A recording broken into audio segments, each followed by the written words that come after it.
안녕하세요, 여러분. 어제 용기 내는 하루 보내셨나요? 오늘도 제 이야기를 찾아주셔서 감사드려요. 저는 강미연이라고 합니다. 오늘 제가 들려드릴 이야기는 제가 65세에 겪은 일입니다. 10년 동안 아들이라고 부르던 사람이 사실은 제 목숨을 노리는 독사였다는 걸 깨달은 순간부터 그를 완벽하게 파멸시키기까지의 6개월. 그 처절했던 싸움의 기록입니다. 그날도 시우는 여느 때처럼 제 침실로 들어왔습니다. 손에는 늘 그랬듯이 초록색 건강 주스를 들고 있었죠. 어머니, 오늘은 케일이랑 사과를 갈아 넣었어요. 비타민도 충분히 넣었고요. 그 애의 미소는 언제나 그랬듯이 따뜻했습니다. 보육원에서 데려온 지 10년. 22살의 앳된 청년이 이제는 32살의 든든한 가장이 되어 있었죠. 법적으로도 그리고 제 마음속에서도 시우는 분명 제 아들이었습니다. 고맙다, 시우야. 제가 주스를 받아들자 시우는 제 이마에 손을 대며 체온을 확인했습니다. 그 손길이 차가웠던 건 그때는 몰랐습니다. 어머니, 요즘 자꾸 깜빡깜빡 하시는 것 같아서 걱정이에요. 병원 한번 가보실래요? 괜찮아. 나이 들면 다 그런 거지. 시우가 나간 뒤 저는 주스를 한 모금 마시려다가 실수로 쏟고 말았습니다. 초록색 액체가 하얀 이불에 번지는 걸 보며 한숨을 쉬었죠. 그런데 제 반려견 몽이가 그걸 할아먹기 시작했습니다. 몽아, 안 돼. 하지만 이미 늦었습니다. 2시간 뒤 몽이가 거품을 물고 쓰러졌습니다. 제가 불이 나게 동물병원으로 달려갔을 때 수의사 선생님이 심각한 표정으로 말했습니다. 혈액에서 향정신성 약물이 검출됐어요. 사람이 먹는 신경안정제 성분인데 강아지한테는 치명적입니다. 순간 제 머릿속이 하얗게 변했습니다. 그 주스를 제가 매일 마셔왔다는 사실이 떠올랐거든요. 집으로 돌아온 저는 화장실에서 토하고 또 토했습니다. 위에까지 다 쏟아낼 때까지요. 그리고 지난 몇 달간의 일들이 퍼즐처럼 맞춰지기 시작했습니다. 갑작스러운 두통, 환각, 근육 무력감. 저는 그저 노화 때문이라고만 생각했었죠. 여러분, 가장 무서운 건 뭔지 아세요? 믿었던 사람이 뒤통수를 칠 때가 아닙니다. 그 사람이 여전히 웃으며 제 곁에 있다는 거예요. 그날 저녁 시우가 다시 들어왔습니다. 어머니, 저녁 드셨어요?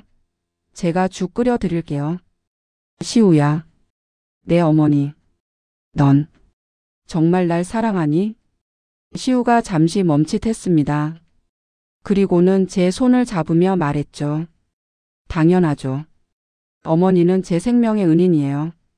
그 손이 얼마나 차가웠는지 지금도 기억납니다. 생명의 은인이라.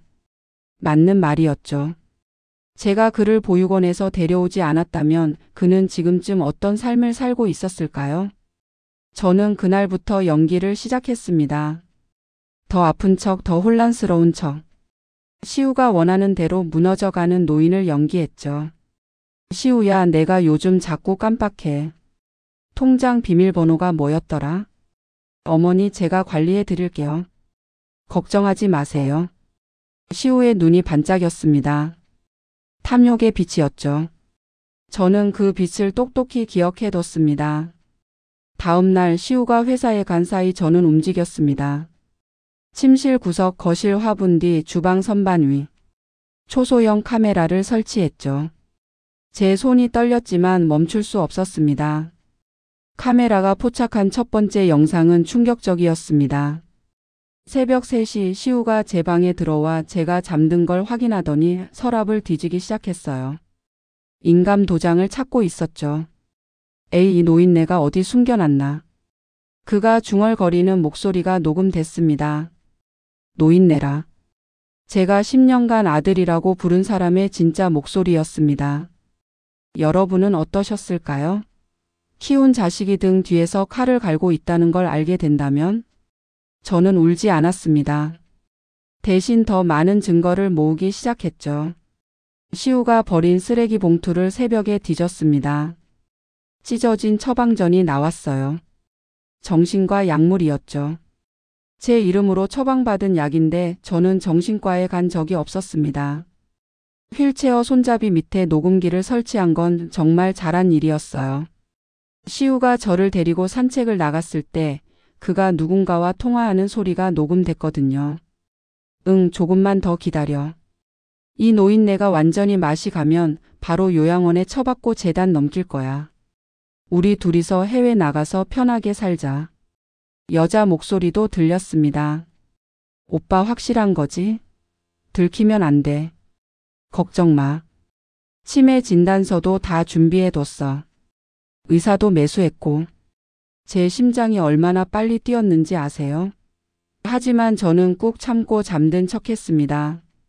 시우가 제 얼굴을 내려다보며 말했어요. 빨리 죽어버리지. 왜 이렇게 즐기게 살아? 그 말에 저는 오히려 마음이 편해졌습니다. 이제 망설일 이유가 없었으니까요. 블랙박스를 바꿔치기 한 건 조금 위험한 일이었어요. 시우가 늘 차에 있는 블랙박스를 확인했거든요. 하지만 그가 저를 태우고 다닐 때는 항상 껐다는 사실을 알고 있었죠. 왜 그랬을까요? 저를 위협하거나 학대하는 장면이 찍힐까봐 그랬겠죠. 메모리 카드를 몰래 빼내 확인해 보니 역시나 제 예상이 맞았습니다. 시우가 변호사를 만나 이야기하는 장면이 고스란히 녹화되어 있었어요. 증여세를 최소화하려면 일단 치매 진단을 받게 해야 합니다. 그럼 후견인 지정이 가능하고. 그거 얼마나 걸려요? 빠르면 3개월이면 충분합니다. 3개월. 그가 제게 준 시간이었죠. 하지만 저도 가만히 있지 않았습니다. 저는 오래전부터 알고 지낸 변호사님께 비밀리에 연락을 취했습니다. 모든 증거를 전달하고 법적 대응을 준비했죠. 그리고 제가 설립한 재단의 이사회에도 알렸습니다. 단 아직은 비밀로 해달라고 부탁했어요. 미연 씨, 정말 시우 씨가 그런 사람이었다니. 믿기지 않네요. 저도 믿고 싶지 않았어요. 하지만 증거가 너무 확실해요. 시간은 빠르게 흘렀습니다. 시우는 점점 대담해졌죠. 이제는 제 앞에서도 짜증을 내기 시작했습니다. 어머니, 왜 자꾸 멀쩡한 소리를 해요? 병원에서는 치매 초기라고 했잖아요. 내가 치매라고? 네, 그러니까 제 말 좀 들으세요. 재단 일은 이제 제가 할게요. 저는 고개를 끄덕였습니다. 그가 원하는 대로 해주는 척했죠. 그리고 드디어 그날이 왔습니다. 재단 창립 20주년 기념행사. 올해의 후원자의 밤이었죠. 정재계 인사 500여 명이 모인 자리였습니다. 시우는 제게 말했어요. 어머니는 집에서 쉬세요. 제가 대신 참석할게요. 그래. 그렇게 하렴. 시우가 나간 뒤 저는 옷을 갈아입었습니다. 10년 만에 꺼낸 검은색 정장이었죠. 거울을 보니 많이 야위었더군요. 하지만 눈빛은 살아 있었습니다. 행사장에 도착했을 때 시우는 이미 단상에 올라가 있었습니다. 안녕하십니까? 저는 강미연 이사장의 아들 박시우입니다. 오늘 어머니께서 건강상의 이유로 참석하지 못하셔서 제가 대신 인사드립니다. 사람들이 박수를 쳤습니다. 시우가 계속 말했죠. 어머니께서는 최근 건강이 많이 악화되셔서 재단 운영을 저에게 맡기기로 하셨습니다. 여기 위임장도 있습니다. 그가 서류를 들어 보이는 순간 제가 미리 준비한 영상이 대형 스크린에 재생되기 시작했습니다. 주방에서 약을 타는 시우의 모습. 제 인감을 몰래 찍는 장면. 애인과 통화하며 저를 욕하는 음성. 변호사와 재산을 논의하는 영상까지. 행사장이 술렁였습니다. 시우의 얼굴이 하얗게 질렸죠. 이건. 그때 제가 걸어 들어갔습니다. 사람들이 놀란 표정으로 저를 쳐다봤어요. 휠체어가 아닌 두 발로 당당히 걸어가는 제 모습에 모두가 충격을 받았죠. 여러분, 제가 강미연입니다. 마이크를 잡고 말했습니다. 방금 보신 영상 속 인물은 제가 10년간 아들이라고 부른 사람입니다. 하지만 이제 말씀드리죠. 제 아들은 10년 전 이미 죽었습니다. 저기 서 있는 건 제 재산을 노린 기생충일 뿐입니다. 시우가 소리쳤어요. 어머니, 이게 무슨 짓이에요? 제가 얼마나 어머니를 위해? 뭘 위했다는 거니? 내 음식에 약을 타고 내 도장을 훔치고 날 정신병자로 만들려 한 게 날 위한 거였니? 제가 손짓하자 형사들이 들어왔습니다. 미리 대기시켜 둔 거였죠. 박시우 씨 존속살해 미수 사문서 위조 횡령 마약류 관리법 위반 혐의로 체포합니다. 어머니 제발 한 번만 용서해 주세요. 시우가 수갑을 찬 채 제게 매달렸습니다. 저는 차갑게 돌아섰죠. 용서? 넌 내 아들이 아니야. 타인이지. 그게 제가 시우에게 한 마지막 말이었습니다. 재판은 신속하게 진행됐습니다. 제가 모은 증거가 워낙 확실했거든요. 시우는 징역 12년을 선고받았습니다. 그의 애인도 공범으로 구속됐죠. 재산도 모두 되찾았습니다. 시우에게 증여했던 아파트, 차량, 현금까지. 증여 무효 소송에서 완승했어요. 사기와 협박에 의한 증여였으니까요. 구치소에서 시우가 편지를 보내왔습니다. 어머니, 제가 잘못했습니다. 잠시 미쳤던 거예요. 한 번만, 단 한 번만 면회를 와주세요. 저는 편지를 읽지도 않고 반송했습니다. 그리고 접견 금지 신청을 했죠. 이제 정말로 타인이 된 겁니다. 여러분, 제가 왜 이렇게까지 했을까요? 복수심 때문일까요? 아니에요. 전 그저 제 삶을 지키고 싶었을 뿐입니다. 시우가 처음 우리 집에 왔을 때를 기억합니다. 22살의 앳된 청년. 세상에 버려진 상처를 안고 있던 아이였죠. 저는 진심으로 그를 아들로 받아들였어요. 제 전 재산을 줘도 아깝지 않을 만큼 사랑했습니다. 그런데 그는 제 사랑을 이용했습니다. 제 믿음을 배신했죠. 가장 아픈 건 배신 그 자체가 아니라 그가 처음부터 저를 속였다는 사실이었어요. 경찰 조사 과정에서 밝혀진 사실이 있습니다. 시우는 보육원 시절부터 제 재산을 조사했더군요. 후원자 명단에서 가장 부유하고 외로운 사람을 골라 접근한 거였죠. 철저히 계획된 범죄였던 겁니다. 지금 저는 평화롭게 살고 있습니다. 몽이도 건강을 되찾았고요. 매일 아침 정원에서 차를 마시며 하루를 시작합니다. 재단은 여전히 잘 운영되고 있어요. 이제는 더 철저한 시스템을 갖췄죠. 누구도 함부로 제 선의를 이용할 수 없도록요. 가끔 사람들이 물어요. 후회하지 않냐고. 시우를 끝까지 믿어주지 그랬냐고. 저는 이렇게 대답합니다. 배신자를 용서하는 것과 멍청한 건 다르다고. 증거가 확실한데도 눈 감는 건 용서가 아니라 방조라고요. 여러분도 주변을 한번 둘러보세요. 지나치게 친절한 사람, 너무 완벽해 보이는 효도, 의심스러울 정도로 헌신적인 보살핌. 그 뒤에 숨겨진 진실이 있을지도 모릅니다. 물론 모든 사람을 의심하라는 건 아니에요. 다만 나 자신을 지킬 줄 알아야 한다는 거죠. 특히 우리 같은 노인들은 더욱 그래야 해요. 시우 사건 이후 저는 유언장을 새로 작성했습니다. 모든 재산은 사회에 환원한다. 단 내가 신체 건강하고 정신이 맑을 때 집행한다. 이렇게 써놨죠. 더는 누구도 제 죽음을 기다리지 않을 겁니다. 제 재산을 노리지도 않겠죠. 오히려 제가 오래오래 건강하게 살기를 바랄 거예요. 최근에 한 가지 재미있는 일이 있었어요. 시우가 출소 후 갈 곳이 없다며 국선 변호사를 통해 사과 편지를 보냈더군요. 이번엔 정말 진심이라면서요. 저는 그 편지를 읽었습니다. 눈물로 쓴 듯한 사과문이었죠. 하지만 전 느꼈어요. 그 눈물마저도 거짓이라는 걸. 어떻게 아냐고요? 편지 끝에 이런 말이 있었거든요. 어머니가 저를 용서해 주신다면 다시는 어머니를 실망시키지 않겠습니다. 재산 같은 건 바라지도 않아요. 재산을 바라지 않는다. 그 말을 굳이 쓴 이유가 뭘까요? 결국 그건 여전히 재산을 의식하고 있다는 증거 아닐까요? 저는 답장을 보내지 않았습니다. 대신 변호사를 통해 접근 금지 명령을 연장했죠. 500m 이내 접근 금지. 평생 유효합니다. 가끔 꿈을 꿉니다. 시우가 아직도 제 아들인 꿈을요. 함께 밥을 먹고 산책을 하고 웃으며 대화를 나누는 꿈. 깨어나면 늘 헛헛합니다.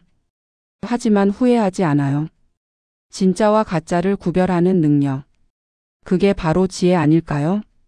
제가 만약 시우의 연기에 끝까지 속았다면 어떻게 됐을까요? 아마 지금쯤 요양원 한 구석에서 약물에 절어 정신을 잃고 있거나 이미 이 세상 사람이 아니었겠죠. 증거를 모으던 그 6개월이 제 인생에서 가장 외롭고 힘든 시간이었어요. 매일 거짓 웃음을 지어야 했고 약을 먹는 척 연기해야 했고 점점 쇠약해지는 척해야 했으니까요. 하지만 그 시간이 저를 더 강하게 만들었습니다. 65년 인생 중에서 가장 선명하게 깨어있던 시간이었어요. 시우를 법정에서 마지막으로 봤을 때 그가 제게 외쳤던 말이 있어요. 어머니는 정말 잔인한 분이에요. 어떻게 10년을 함께 산 정을 이렇게 쉽게 버릴 수 있어요? 정이라. 웃기는 일이죠. 내 음식에 독을 타던 그 손에 무슨 정이 있었을까요? 저는 이렇게 답했습니다. 10년? 너와 난 단 하루도 함께 산 적 없어. 넌 늘 너의 욕망과 살았고 난 환상 속의 아들과 살았을 뿐이야. 법정을 나오며 생각했어요. 내가 정말로 잃은 건 시우가 아니라 시우라는 환상이었다고. 처음부터 존재하지 않았던 아들을 10년간 그리워하고 있었던 거죠. 이제 와서 깨닫습니다. 외로움이 얼마나 위험한 감정인지를요. 외로운 사람은 쉽게 속아요. 작은 친절에도 감동하고 거짓 관심에도 마음을 열죠. 시우는 그걸 너무나 잘 알고 있었어요. 제가 얼마나 외로운지, 얼마나 가족을 원하는지. 그래서 완벽한 아들을 연기할 수 있었던 거죠. 여러분 중에도 혹시 외로우신 분들이 계신가요? 그렇다면 더욱 조심하세요. 외로울 때 다가오는 사람일수록 의심해 봐야 해요. 진짜 선의는 조용하고 꾸준하거든요. 요란하고 과한 친절은 대부분 목적이 있습니다. 저도 이제는 알아요. 진짜 가족은 피로 맺어진 관계가 아니라는 걸. 서로를 이용하지 않고 속이지 않고 해치지 않는 관계. 그게 진짜 가족이죠. 재판이 끝나고 1년이 지났을 때 뜻밖의 사람이 찾아왔어요. 시우의 보육원 동기였다는 청년이었죠. 이사장님, 시우 때문에 마음고생 많으셨죠? 사실 저희도 알고 있었어요.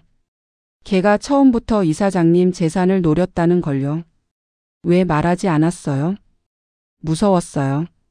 시우가 워낙 치밀한 놈이라. 그리고 솔직히 이사장님이 믿어주실 거라고 생각하지 못했어요. 그 청년의 말이 맞았어요.